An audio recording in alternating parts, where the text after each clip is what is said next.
Hello, I'm delighted to be presenting for you once more at the Fergus Scottish Festival. Of course, I'm very sorry not to be able to join you in 2021, but hopefully in 2022 we can be back together again and meeting once again in the Heritage Tent.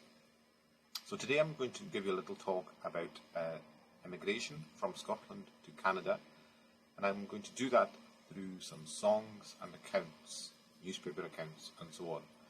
And I'll sing some of the songs as well, because one of the ways that so many people find out about the history and the social history of emigration is through songs, so I'll be doing that through Gaelic song. I myself come from the Outer Hebrides of Scotland, and I'm going to be talking specifically about one form of migration from the Hebrides to Canada, but also hopefully I'll be sharing some thoughts on archives that you could access to access some materials about Ontario and so on. So I'm going to start off with a bit of information for you about the Scottish Emigration database. So this could be very useful for yourselves. It's a database held at the University of Aberdeen, and you can see the website up at the top, abdn.ac.uk/emigration/what-is-sed.html. And it works really well, and if you have the name of the person you're searching for, you can just put their name in and it'll give you a list of the people under that name who have gone from Scotland to all over the world, but you can also focus on particular country, and in this case Canada. So it's a very useful database. You can also search based on the name of the ship. So I used some of that information for this presentation, but it's really useful for yourselves. So if it's of interest, make sure you go onto that database. It's free and publicly available. So one of those ships that I'm particularly keen on researching is the Metagama and the Marloch, and these ships are very famous in Scotland, specifically the Highlands and Islands, because so many people from the Highlands and Islands, especially the Western Isles, left on these two ships going to Canada. And we can see, for example, in 1923, the names Donald Mackay left on the Metagama, and for example we have Donald Mackay, who was a labourer from Aberdeen, and the rest of the Donald Mackays were either from South Uist or Lewis. Now there's a particular reason I'm focusing in on this name, and that is because a very famous song from South Uist was composed about this time. So we have, for example, West Gàidheil in South Uist, and this is probably as well West Gàidheil. So they're both from the same area, and the other three are from Lewis. So if we go forward, we'll see that this Donald Mackay was from West Gàidheil. He was heading to Quebec, male over 12, and he's given as 19 years of age. Now, why is this Donald Mackay important? Well, because this song gives us information about the time that Donald Mackay left. So this song, Gaidheil, Brown-Haired Lad, was composed by a woman called Anna Mackay, originally from the north end of South Uist, Bouldadu and Gàidheil. And I'll just read the English translation of the song for you. So it says, "Brown-haired lad, since you left me, brown-haired lad, since you left me, farewell, my beloved." Now she says in the song that he was 15. So does that tell us something that Donald's in the records it shows he was 19, but in the song she says he was 15, the first time he left. So 15 years old you were the first time that you left me. It was my heart that was pressed. It's strange that I didn't go grey. How sad was I when you left me? You left me so sad. I am now dependent on Mary, of the 7 that I reared. Many a mother is full of sadness, and a loved one who is sick, since the day that the Metagama sailed with the lads of the land. Many nights, when the others sat asleep at the fire alone, I'd hear the sound of your steps as you came home singing a beautiful melody. I never believed the truth when you told me with certainty, until you stretched out your hand. Here, mother, farewell. I was standing at the door as I looked at you, as you went by rocky Ruigsinn in MacLean's car. You took me from my sleep, though I'd go to bed tired. You took my eyes of my friends, you took from my mother's children. When I go to the shore and I see the Atlantic, foaming so white as the gulls, I wonder if my beloved is sick. I wouldn't hear your voice, Donald, the voice that was so melodious, only hearing birds of the sky and the cry of the swans on Loch Bee. So this song, which has survived in the oral tradition in South Uist, tells us a little bit about the situation that was going on. Donald, as a young lad, was leaving home, going over to Canada on the Metagama, and I suppose it's the realization that the mother had that she would never see her child ever again. And she's putting that emotion into words in this beautiful, sad song. So I'm going to sing it for you. So this is Gillebride MacMillan. Gillebride MacMillan, Gillebride MacMillan, Gillebride Mackay, Soddy slan let grai mochti, Coig blindier geshvau, a hier tuad gagumi, she mochti sa huadaske, Snjo noch nachte gasmilia, Kermulata gerainu makal, Kermulata geragumi, Haminju am thnestel madi, Ganchach knara garich mi. Shimmer mahed hafos malan, Agus liaman hakuchin, Von la hel the Metagama, Leshna bali hasan chi. Shimmergeiches Kachnan Katel, Ecken Chenies Milam Hin, Chunin Foim Tochoschin Yachi, Svir tu Gal Tuanakrin. Hatte chreuch mi the vanidin, Stuka hische ole kinch, Gasto hin ugul dolavgo, Schau vahet benoch gluiv.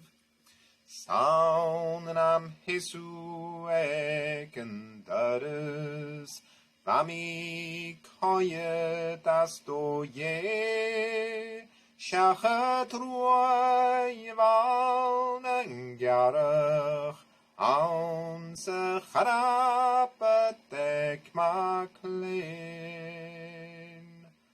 Ugu mother father Gàidheil Getrach ingan lepiski Ugu mother far mo harsten Hoog far clown mo vahed heen Noor the hage me chonach watig Is a chiming kwan nier Barid hako gallery fulik Sula bel mo gulse chin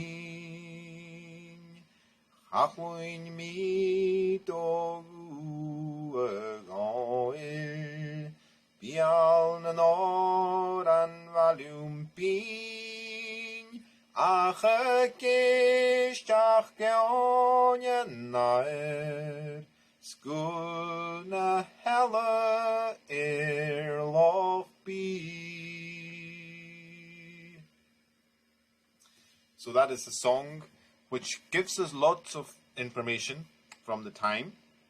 And I suppose a lot of that information would be lost if we didn't have this source from the oral tradition, a song that was composed by the mother of Donald Mackay in the moment he left South Uist to go to Canada, and as far as we know, never returned.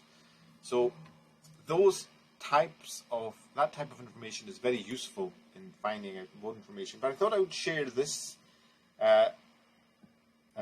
slide for you from the Scottish Emigrant Database as well, just to show that the number of people who left in 1923 from South Uist and in Lewis and Harris and many other parts of the Highlands and Islands.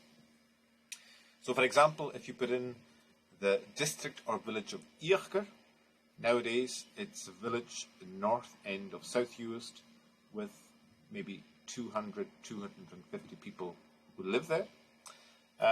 But we can see here records from 1 to 50 out of 136. So at least 136 people left Uachtar at that time in 1923 going to Canada. And we'll see what took them or why they left. And we can see here it was the Scottish Immigrant Aid Society, and we're going to find a little bit more about those as well. But they had offices throughout Canada, in Montreal, in Toronto, and further west as well. So it's a useful bit of information to look at some of the archives of the Scottish Immigrant Aid Society. So I think that just shows you if you think the small numbers of people that we have in the Highlands and Islands of Scotland nowadays, and the number of people who left almost 100 years ago. One of those people was a Father Allan MacInnes, who became a Catholic priest in Canada. He was also a missionary, and he worked in South America for a while, but then he came back to Canada and served as a priest in British Columbia. But we're going to listen to an excerpt of Father Allan MacInnes as he was recorded in Canada in the 1950s by Fred Macaulay of the BBC. Now this is in Gaelic, but I'm going to do a quick translation afterwards. So I'm just going to play this just now.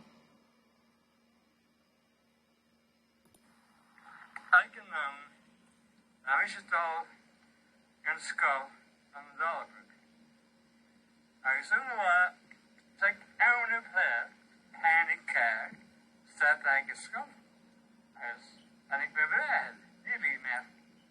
Hoe zal je het origin? Als je wel bekend. Hier door de gewoon ik kun je zo.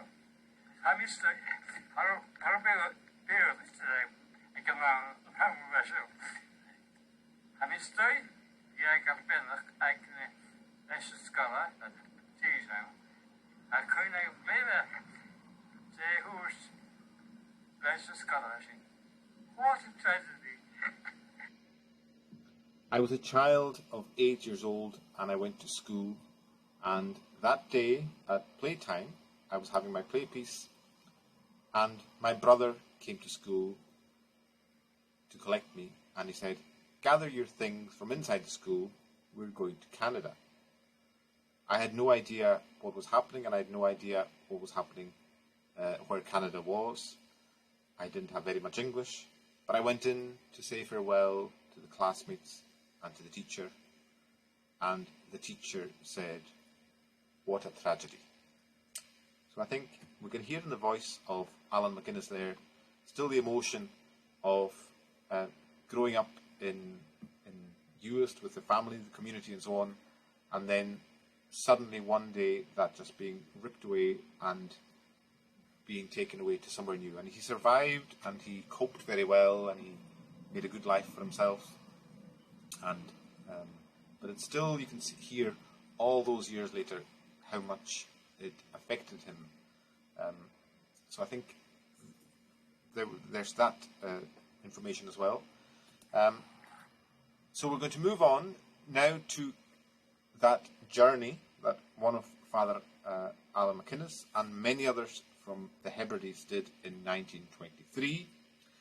And the Marloch left South Uist and in 1923, April 1923, bound for New Brunswick, St. John's, New Brunswick, and they arrived in New Brunswick and then travelled through Quebec, Ontario, Ottawa, and then they had a stop in Winnipeg. So they went by train from New John's to Winnipeg, and they also went to Regina, and their ultimate destination was to be Red Deer in Alberta.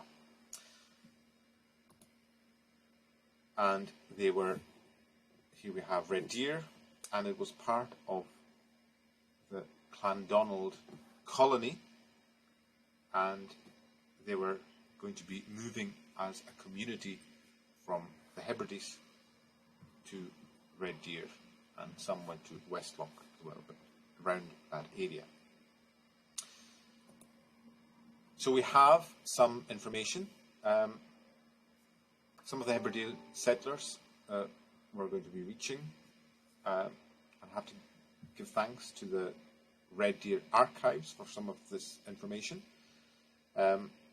At their head and organising the expeditions or the emigration was Father Andrew MacDonell.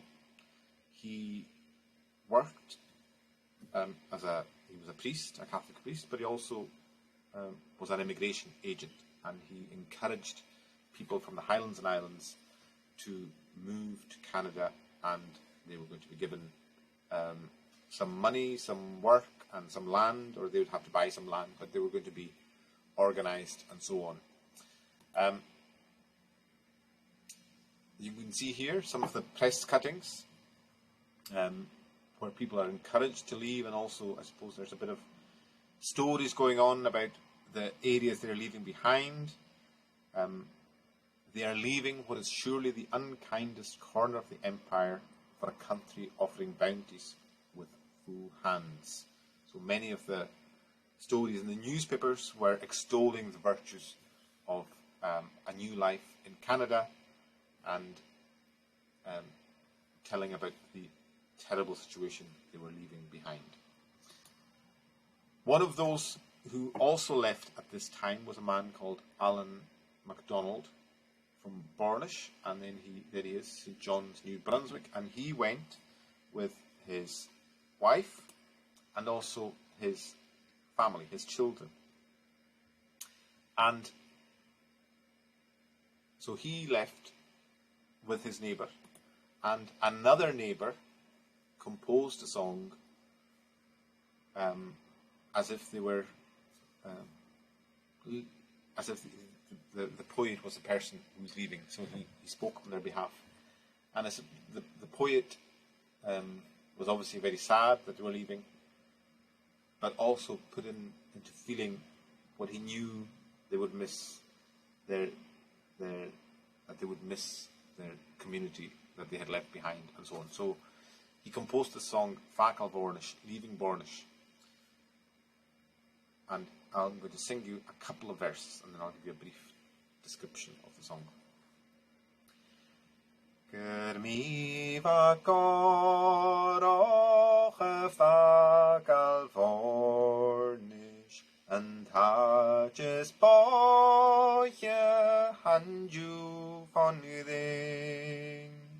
Gyda clach di fwdynys gegen frwy, a talw myn se farsing re. Y chrwtys bdiaid yn jalrich gdian, is loch yn ysgal se hies fo cawn. Ymbrech colian fyr y dolgan lian, sgach gredje ian lai mychlade hawl. So in the song, the bard extols the virtues and praises the land that they've left behind. It talks about the fertility of the land. It's good for growing things, how it's flat. And then, in this verse here, he goes on to say, Chanjene na vel min draste, bim ches gam chravat se vis mi bel, bim furch gam hure genaum ne tulach, le klokka tjubelch mar viene ron.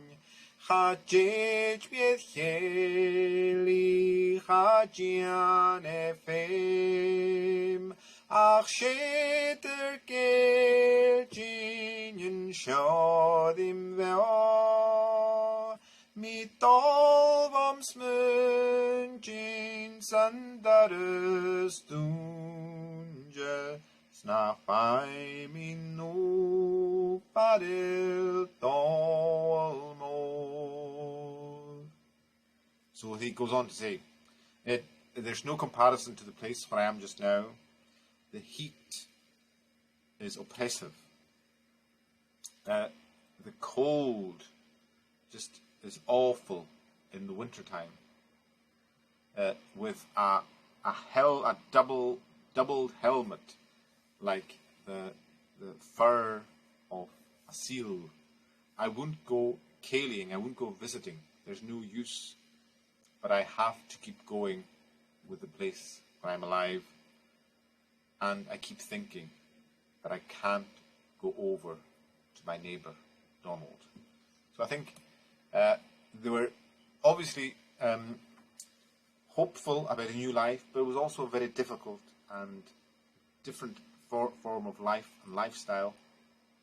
If you've ever been to the Highlands and Islands, especially the Western Isles of Scotland, there are very few trees, and one of the things that many of the people who moved to Canada was the trees and having to clear the land and so on.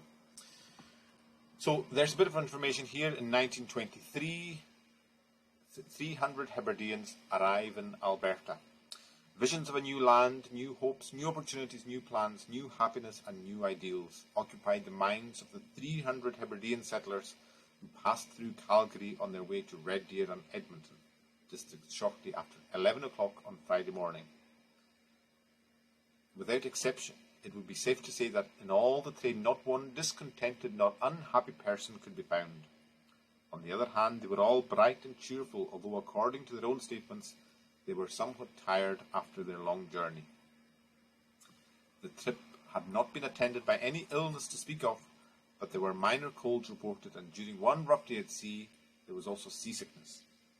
Everybody from a 3-month-old baby to the oldest adult has come through very well, and all now glad that they have come to Canada to live.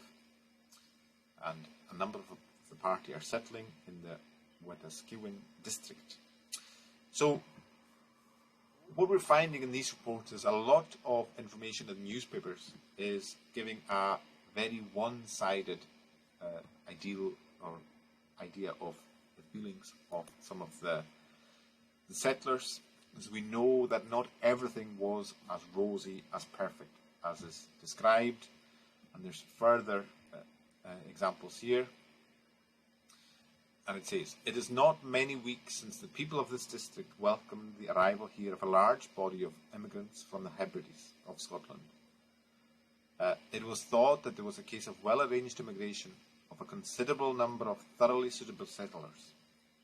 It is therefore very disappointing to find that disquieting things are being said and written about these immigrants.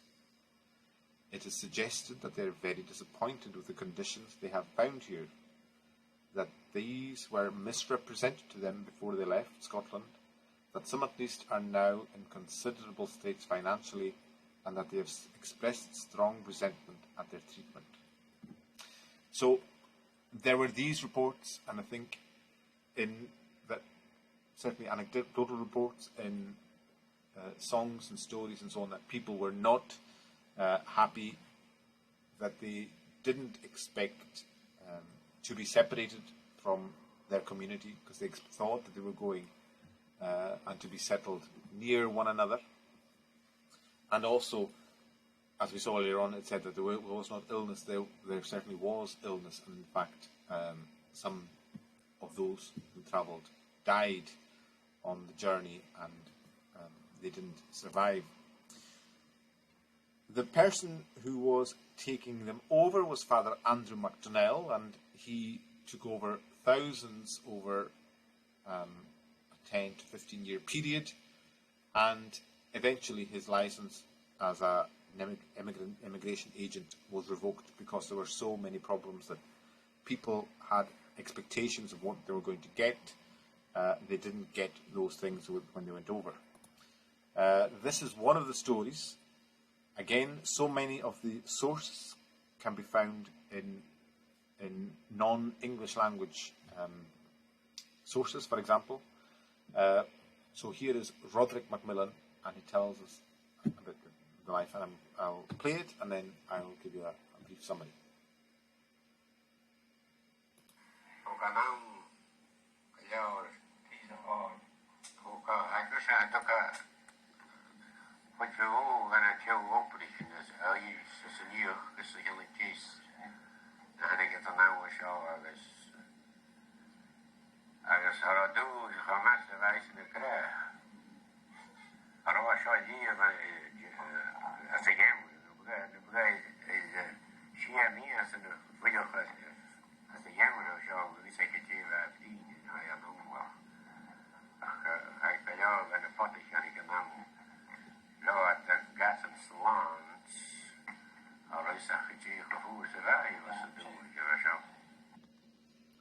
Talking of Father MacDonell, he says, "He took too many people over. They didn't know what to expect, and they weren't prepared for what they got. Many of the older people weren't used to the cold, and during winter, their legs and hands froze." And so I think that gives us an indication of how difficult things were. They were going from a climate beside the sea, which is not very hot in summer, but not particularly cold in winter either, going to a situation where there were oppressive heat in summer and extreme cold in winter, and they were just not used to it. And then Roderick MacMillan also talks about just the struggle that so many people had. They moved with also Father John MacMillan, who went over with them to look after the spiritual needs, but also the emotional and just the social needs of the people. And I think when they left the Hebrides, they expected to be going to a community or somewhere close to each other in the same kind of neighbourhood. But when they arrived in Winnipeg, they were told that they would be separated.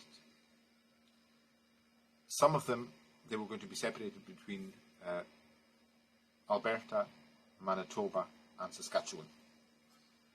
And in the book Seol the Mission Old, which is the book of the collected poetry and writing of Father John MacMillan of Barra, he says, "I will never forget the crying and lamenting that was in the emigrant hall on that day. Only half of us were to go on to our destination. The other half were to be dispersed throughout Manitoba, families being sent far and wide." So I think that was one of the first disappointments that the people had. They had travelled together as a group to St. John's, New Brunswick, then travelled all the way to Winnipeg on the train together, and then only then were they told that they were going to be separated and dispersed. Those who did manage to carry on to Red Deer were housed initially in the Indian school in Red Deer, and I know there have been news reports about abuses at Indian schools in other parts of Canada, and I think it's just to mention that the Indian school was used as a space where the Hebrideans in 1923 were placed before they were dispersed around the Red Deer area. Here we have pictures of the Gaels arriving in Red Deer, and we heard in other reports in the newspapers how people were generally supportive, went to welcome them and so on, but here they are, Red Deer, and there they are again, the Gaels arriving in Red Deer. So they're lovely photos from the time. You can see children, adults, older people as well, all together, but very quickly dispersed throughout the area. Just a quick kind of summary, and I know we don't have time, but it's just really a very quick summary of some of the things that were going on at the time. So between the two war periods, if you think they left in 1923, and only 16 years later, according to Roderick MacMillan, most of the people, so you're thinking of 300 people, had then left the Red Deer area and they moved normally further west to Vancouver area. Over 400 had left Uist and Barra in 1923, and only 16 years later they were dispersed throughout Canada. And that ideal of a community being created did not happen because they were just so dispersed. Some returned home, and Father MacDonell's licence as an immigration agent was revoked because people were going out and not finding what they had been told that they would get. Many of them were in financial difficulties as a result of the immigration that they undertook. I haven't really had much time to look at this, but I thought I would share it with you because it was just so interesting. And that is the Chung collection of the University of British Columbia. And it's the writings and the diary, the letters of the Scottish Immigrant Aid Society. And there's a lot of the papers, the private papers of Father Andrew MacDonell.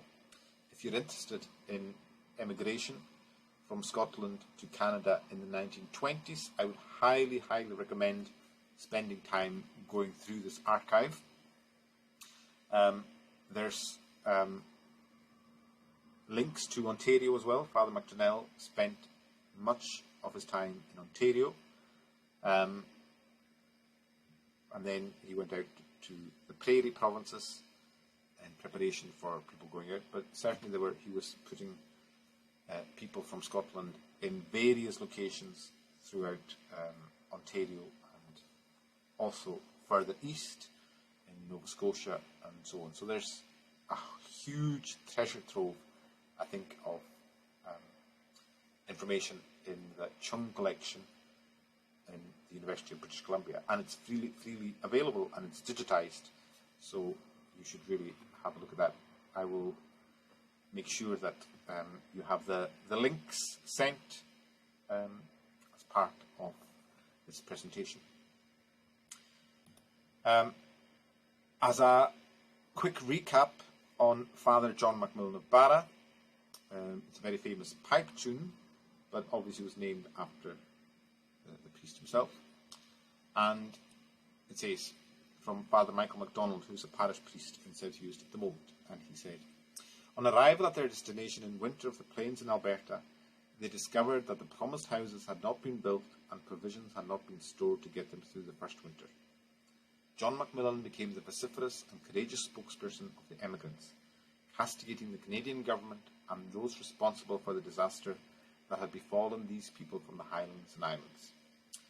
So Father John MacMillan of Barra was actually, according to reports, he was so vociferous in his complaints to the government that he was eventually asked or told to leave Canada.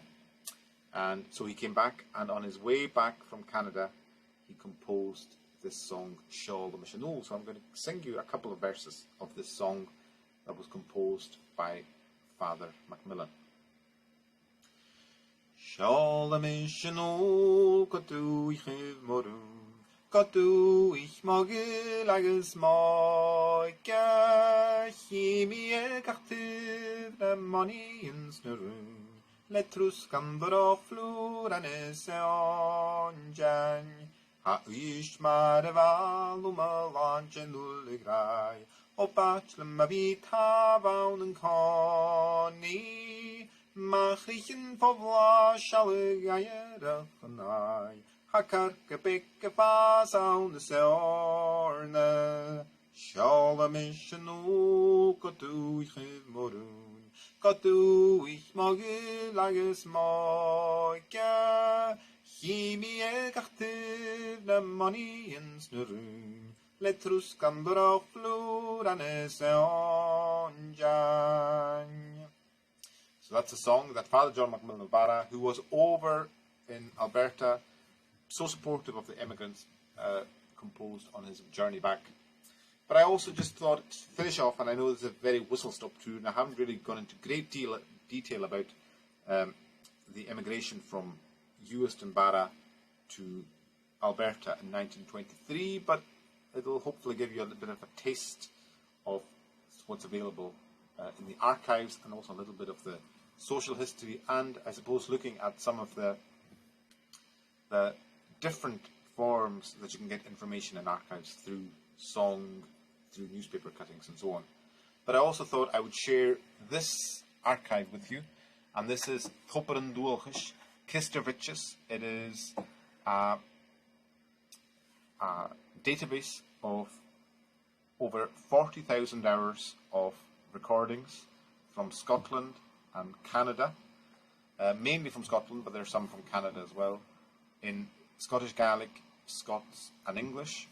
I've chosen some